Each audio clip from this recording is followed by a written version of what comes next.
કેમ છો બધા? આપણે કઈ થીમ વિશે ભણવાનું છે?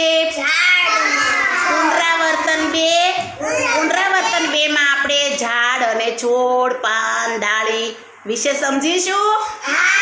Very good. ચલો ચલો, આ મારા હાથમાં શું છે? એનું ઝાડ છે. ઝાડ છે કે છોડ? છોડ કેવડો હોય? નાનો. અને ઝાડ કેવડું હોય? મોટું. Very good. ચલો, આ ઝાડ, આ છોડ છે, એમાં આને શું કહેવાય? Very good. પછી આને શું કહેવાય? ડાળી. Very good. પહેલા આપણે ઝાડ વાવીએ ત્યારે નાનો